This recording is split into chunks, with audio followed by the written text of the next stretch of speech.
सास की पसंद की मोटी वर्सेस बेटे की पसंद की पतली फिटनेस वाली बहू। राहुल जी, अगर मेरे पास सच में ज्यादा पैसा होता तो मैं आपकी माँ की हर डिमांड पूरी कर देती। आप तो जानते हो ना कि मैं अनाथ हूँ, बचपन से अकेली रहती आ रही हूँ और ऑनलाइन वर्क करके अपना गुजारा चला रही हूँ। अब ऐसे में मैं कहाँ से लाऊं लाखों रुपए। मैं तुम्हारी परिस्थिति समझता हूँ साक्षी, पता नहीं माँ को क्यों इतनी लालच है। खैर जो भी हो, आज मैं हर हाल में अपने परिवार वालों से अपनी शादी की बात करके ही रहूंगा। साक्षी और राहुल एक दूसरे से प्यार करते हैं। साक्षी बहुत ही फिट और हमेशा डाइट करने वाली लड़की है। इसे अपनी सेहत का बड़ा ख्याल रहता है, पर यह अनाथ है। अच्छा, मैं जिम जा रही हूँ राहुल जी, और हाँ एक बात याद रखिएगा, अगर मेरे जीवन में आप नहीं तो दूसरा और कोई नहीं। इतना कहकर साक्षी वहां से चली जाती है। जब माँ को मेरे और साक्षी के प्यार के बारे में पता चलेगा तो पता नहीं वो कैसे रिएक्ट करेंगी। थोड़े समय बाद राहुल अपने घर आता है, जहां राहुल के 3 कमरों के घर में राहुल के माता पिता मीनाक्षी, दर्पेश, बूढ़ी दादी उर्मिला और छोटे भाई बहन विनोद, अनीता, ये सब है। मीनाक्षी फोन पर किसी से बात कर रही थी और बाकी सब पुराने सोफे पर बैठे थे। अरे शीला बहन, मुझे अपने राहुल के लिए ऐसी लड़की चाहिए जो काफी अमीर परिवार की हो और साथ में वो कई सारा दहेज पैसा ये भी लाए। अगर ऐसी कोई लड़की आपकी नजर में आए तो मुझे जरूर बताइएगा, ओके? ये माँ को भी पता नहीं क्यों इतना लालच है। आ गया तू राहुल बेटा। माँ, मुझे आप सबसे एक बात करनी है। बोल, क्या बात है? माँ, मैं एक साक्षी नाम की लड़की से प्यार करता हूँ और उससे शादी करना चाहता हूँ। क्या? अच्छा, कौन है वो लड़की और कहाँ रहती है? अरे पहले ये बता कि किस खानदान की है। उसके मायके वाले अमीर तो है ना, और वो दहेज तो देंगे ना हमें। माँ, ये क्या बात हुई भला? अगर हम लड़की वालों से ऐसे दहेज की डिमांड करते रहेंगे तो कोई भी माता पिता अपनी लड़की मुझे नहीं देंगे। मीनाक्षी, ऐसे लालच करना अच्छी बात नहीं है। राहुल बेटा, ये साक्षी कौन है और कहाँ रहती है? पिताजी, साक्षी बहुत अच्छी लड़की है और वो इसी गांव में रहती है। वो अनाथ है, उसका कोई नहीं है। क्या अनाथ है? हाँ माँ, वो ऑनलाइन काम करके पैसे कमाती है और अपना गुजारा चलाती है। अरे जिसके ना खानदान का पता है ना किसी अपने सगे का, ऐसी अकेली लड़की कैसे अच्छी हो सकती है? नहीं नहीं, तेरी शादी उसी लड़की से होगी जिसे मैं पसंद करूंगी। ठीक है माँ, अगर आपकी यही जिद है तो मैं भी आपका बेटा हूँ। अगर मेरी शादी साक्षी से नहीं हुई तो मैं जीवन भर शादी ही नहीं करूंगा। इतना कहकर राहुल अपने कमरे में चला जाता है। बहू, ये क्या कर रही है तू? जब उसे लड़की पसंद है तो करने देना उसे साक्षी से शादी। हाँ माँ, अगर आप भाई की शादी किसी और लड़की से करवा दोगे तो भाई किसी और लड़की के साथ कभी खुश नहीं रह पाएंगे, क्योंकि वो साक्षी जी से ही प्यार करेंगे। मुझे भी यही लगता है मीनाक्षी, इसलिए राहुल की बात मान लो। अरे पर एक बात याद रख ले बहू, अगर राहुल ने इधर उधर का कोई गलत रास्ता अपना लिया ना तो उसकी जिम्मेदार केवल तुम ही रहोगी, समझी? ये सुनकर मीनाक्षी दुखी हो जाती है। ठीक है, करिए सब अपनी मनमानी। मीनाक्षी बहुत ही लालची थी। उसके परिवार वाले मिडिल क्लास लोग हैं। परिवार में कमाई का जरिया केवल राहुल और विनोद ही है। ये दोनों भाई एक कारखाने में काम करते हैं जिनकी आमदनी बहुत ही कम है। फिर क्या था, सबकी रजामंदी से राहुल कुछ ही दिनों बाद साक्षी से शादी कर लेता है। शादी की पहली रात साक्षी राहुल के साथ अपने कमरे में थी। राहुल जी, सब सो जाएं, मुझे कल सवेरे जल्दी उठकर योगा करना है, जॉगिंग करने जाना है, फिर घर के काम भी करने हैं। ये लो, तुम शादी के बाद भी ये सब करोगी? हाँ, शरीर की फिटनेस बहुत जरूरी है और हमें हर रोज एक्सरसाइज, योगा, जॉगिंग ये सब करते ही रहना चाहिए। इससे हमारे शरीर को कभी थकान महसूस नहीं होती। इसलिए आप भी कल से मेरे साथ जॉगिंग करने चलिए और साथ में योगा भी करिए। क्या मैं? अरे नहीं साक्षी। क्या नहीं? सवेरे 6 बजे मैं आपको जगा दूंगी। शुभ रात्रि। साक्षी सो जाती है। अगले दिन सवेरे के 6 बजे राहुल और साक्षी छत पर योगा कर रहे थे। अरे वाह, एक ही मिनट में शरीर की सारी सुस्ती दूर हो गई। तभी वहां परिवार के सभी सदस्य आते हैं। ये क्या कर रहे हो तुम? माँ जी, दादी साहब, आइए आप सभी हमारे साथ योगा और कसरत कीजिए। इससे शरीर काफी तंदुरुस्त रहता है और मन को बड़ी शांति मिलती है। मुझे नहीं करना ये सब। माँ, सच में ये सब करने में बहुत अच्छा लग रहा है। शरीर की सारी सुस्ती दूर हो गई। मीनाक्षी वहां से चली जाती है। हम करते हैं, बता बहू कैसे करना है। तभी बाकी सब साक्षी के साथ योगा कसरत करने लगते हैं। अरे वाह, सच में शरीर की सारी सुस्ती दूर हो गई। अगर आप सब रोज मेरे साथ ये सब करोगे ना तो देखना, बहुत जल्द आप सब भी मेरी तरह फिट हो जाएंगे। थोड़े समय बाद साक्षी सबको जॉगिंग पर भी ले जाती है। फिर सब घर आते हैं। ओ दुबली पतली एक्टिंग की दुकान, अगर तेरी ये ड्रामेबाजी खत्म हो गई हो तो जाकर सबके लिए चाय नाश्ते की व्यवस्था कर। मैं सबके लिए ग्रीन टी और सलाद बना देती हूँ, आज से सब हल्का ही नाश्ता करेंगे। कोई जरूरत नहीं है ये सब बनाने की, हम सब चाय के साथ तले हुए पराठे खाते हैं। पर माँ जी, ज्यादा तलन वाली चीजें शरीर को नुकसान देती हैं। अपनी बकवास बंद कर और जितना कहा जाए उतना कर। हाँ बहू, ये कसरत योगा तो ठीक है, पर ये खाने पीने के मामले में हम बारीकी नहीं करेंगे। तो ये हमारे लिए चाय पराठे ही बना दे। साक्षी रसोई में आकर अपने लिए ग्रीन टी बनाती है और सबके लिए चाय पराठे। थोड़े समय बाद दोनों भाई अपने काम पर चले जाते हैं और साक्षी घर काम में लग जाती है और खाली समय में मोबाइल पर अपना ऑनलाइन वर्क भी करती है। दोपहर का समय, सब घर में खाने के लिए बैठे थे। अब खाना मीनाक्षी की पसंद का ऑयली मसालेदार सब्जी, पुलाव, पूड़ी, भाजी ये सब बने थे और साक्षी दाल का सूप, कम नमक मिर्च वाली सब्जी ये सब खा रही थी। साक्षी बहू, ये कैसा मरीजों जैसा खाना खा रही है तू? ये खाना, पुलाव, सब्जी, पूरी, भाजी, इससे शरीर में ताकत भी आएगी और तेरे शरीर पर मोटापा भी आएगा। देख कितनी दुबली पतली है तू। दादी साहब, मैं इतना ऑयली और मसालेदार खाना नहीं खाती, अपने शरीर को मेंटेन रखने के लिए ही मैं ये सब खाती हूँ। ये सब फालतू की बात है। इंसान को हमेशा अच्छा ही खाना खाना चाहिए। इंसान जी किस लिए रहा है? रात दिन मेहनत करके पैसे किस लिए कमा रहा है? अच्छे पकवान खाने के लिए ही ना। आपकी बात सच है माँ जी, पर हमें मसालेदार खाने का सेवन ज्यादा मात्रा में भी नहीं करना चाहिए। ये हमारे शरीर को नुकसान पहुंचाता है। मुझे मत सिखा ये सब। अब इसी तरह दिन प्रतिदिन बीतने लगे। साक्षी हमेशा डाइट करके हल्के ही खाने का सेवन करने लगी। एक शाम मीनाक्षी अपने घर में अपनी सहेली कावेरी के साथ बैठी थी। अब क्या बताऊं तुझे कावेरी, बड़े बेटे ने तो मेरी मर्जी के खिलाफ जाकर इस अजीब सी लड़की साक्षी से शादी कर लिया, जो ना दहेज लाई है ना पैसा। पर अब मैं अपने छोटे बेटे विनोद के साथ ऐसा नहीं होने दूंगी। मैं उसकी शादी एक ऐसी अमीर लड़की से करवाऊंगी जो हमें दहेज भी देगी और साथ में कई सारा पैसा भी। क्या तुम्हारी नजर में कोई ऐसी लड़की है? वैसे एक लड़की है, बहुत अमीर है, पर कोई भी उससे शादी नहीं कर रहा। हाँ, अगर जो उस लड़की से शादी करेगा तो उसका पिता लड़के को कई सारा पैसा भी देगा और दहेज भी। अच्छा, कौन है वो लड़की? लड़की का नाम पायल है। वो मेरे पड़ोस में अपने बड़े से घर में रहती है। बस वो सेहत में बहुत मोटी है, हमेशा खाती रहती है। अब मोटापे की वजह से कोई भी लड़का उससे शादी नहीं कर रहा। अरे, मैं उसे अपने घर की बहू बनाऊंगी। तो बस लड़की वालों से बात करके ये रिश्ता पक्का कर दे। विनोद कर पाएगा उस मोटी लड़की से शादी? हाँ, करेगा। विनोद कभी मेरे फैसले के खिलाफ नहीं जाएगा।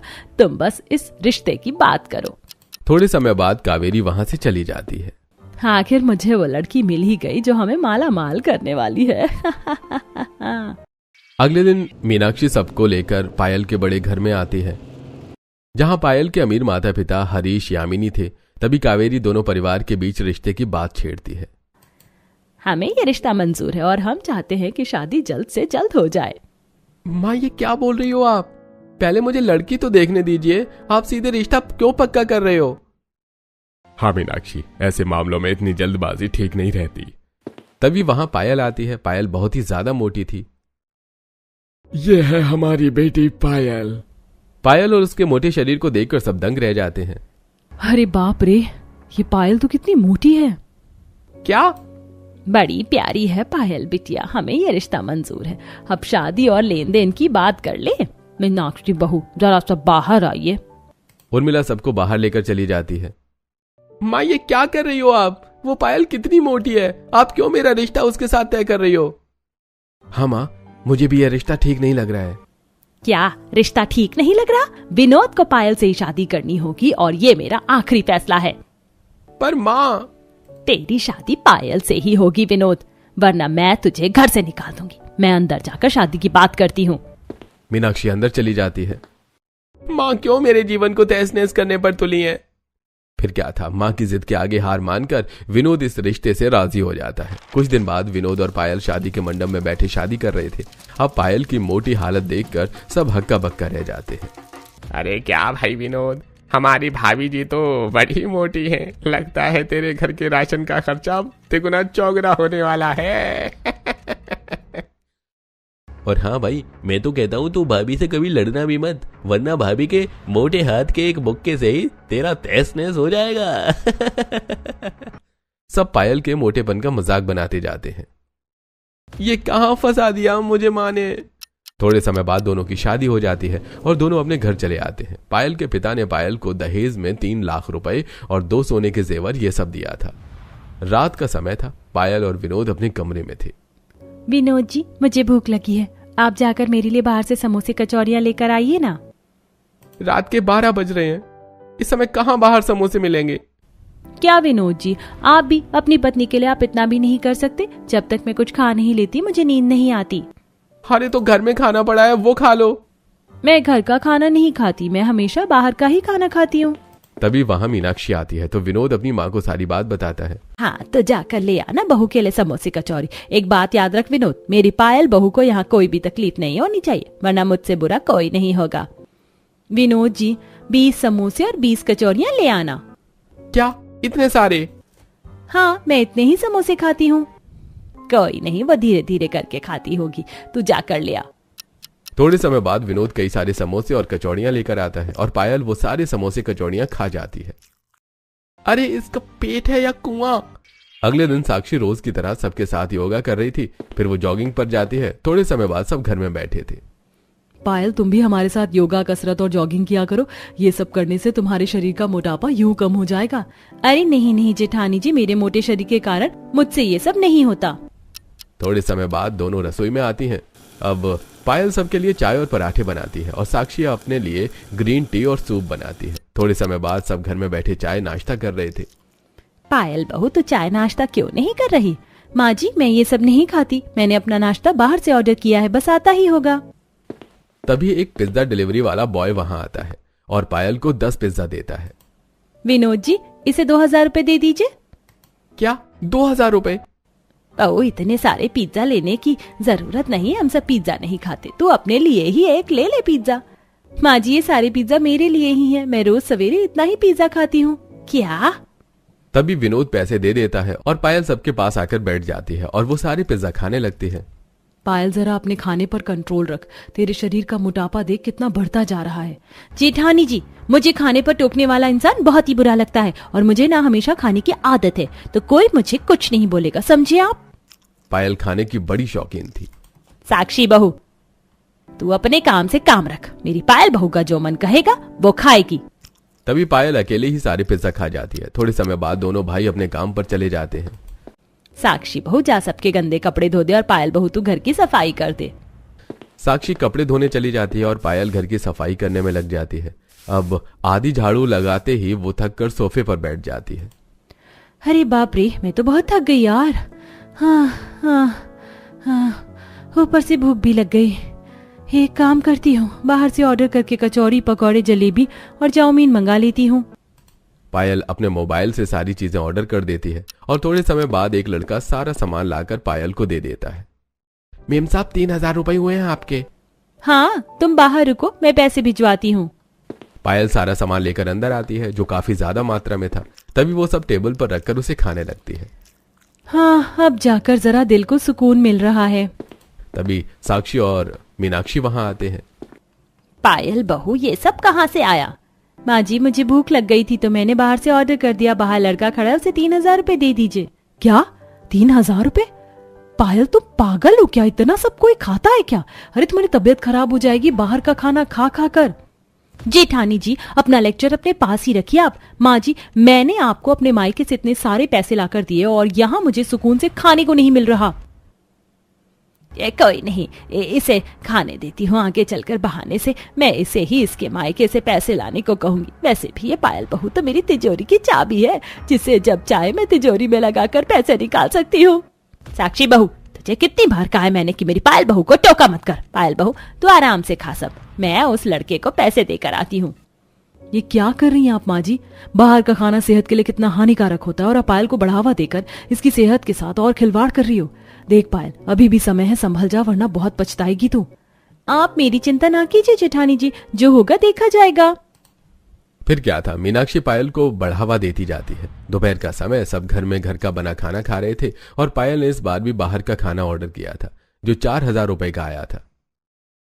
पायल बहू ऐसे बार बार बाहर का खाना मत खा, पैसा भी जा रहा है और सेहत पर भी बुरा असर पड़ता है। हाँ पायल, घर में खाना तो बना है ना, फिर क्यों तुम बाहर से इतना महंगा खाना ऑर्डर करती जा रही हो? माँ जी अरे क्या तुम सब इस साक्षी बहू की तरह मेरी पायल बहू के पीछे पड़े हो? ये तुम लोगों से तो नहीं मांग रही है ना पैसा? मीनाक्षी के कहने पर सब अपना मुंह बंद कर देते हैं। शाम का समय, पायल फिर से बाहर से समोसे ये सब मंगवाती है और खाने लगती है।